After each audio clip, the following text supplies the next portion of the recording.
Point spread betting on sports was first introduced to the United States around 1940 by Charles K. McNeil. Mr. McNeil was a math instructor in Connecticut who once had John F. Kennedy as a student. He also enjoyed placing an occasional wager with friends on sporting events. McNeil became bored with the usual win-loss scenario when picking a team. With this, he began spotting points to the game's underdog to make things more interesting. Following his teaching career, he went on to a more prosperous endeavor as a bookmaker in Chicago. Very basically speaking, point spread betting involves not only picking the winning team, but determining how much better one team is versus the other by assigning a point value to the outcome.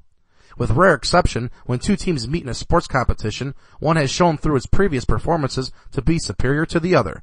This team is established as the favorite. Bookmakers wanting to maximize on their profits will establish a point spread in an attempt to generate wagering on both sides. You see, bookies and legal sports books, for the most part, don't actually make money on straight betting. As a matter of fact, they could be literally bankrupt if an excessive amount of cash was bet on one team to win and they emerged victorious. By equalizing the wagers, they stand a better chance of making money. This also brings us to the subject of juice.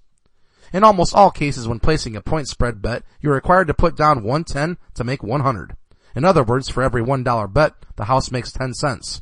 An expected return of $50 would require a $55 payment, etc. That extra 10% is the established juice, or as they prefer to call it in Las Vegas, their commission. Therefore, ideally, if 50% of the bets are placed on each team and the payout exactly equals the take-in, these entities will still profit a minimum of 10%. Now let's take a specific look at exactly how point spread betting works. We will use professional football as an example. Football and basketball are by far the most popular forms of this type of bet. In this year's Super Bowl, the San Francisco 49ers were 3.5 to 4-point favorites over the Baltimore Ravens. Many times, half points are added to point spreads to avoid pushes or ties.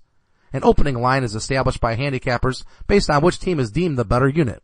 In the case of Super Bowl 42, this was determined to be the 49ers by 5 points. As more money began to be placed on the Ravens, the line was adjusted down to 3.5 or 4 to attract more interest in the 49ers. Had more people chose to bet on San Francisco early on with the 5 points, the point spread would have been widened to perhaps 5.5 or 6 to once again even out the betting trend. As you all know by now, Baltimore won the game, otherwise known as the night the lights went out in New Orleans, by the final score of 34-31. As it turned out, the point spread in this one was inconsequential since the Ravens were already being given points and won outright. However, had the score been reversed with the 49ers winning by 3, anyone betting on them would have lost the wager due to giving the Ravens the 3.5 or 4-point spread.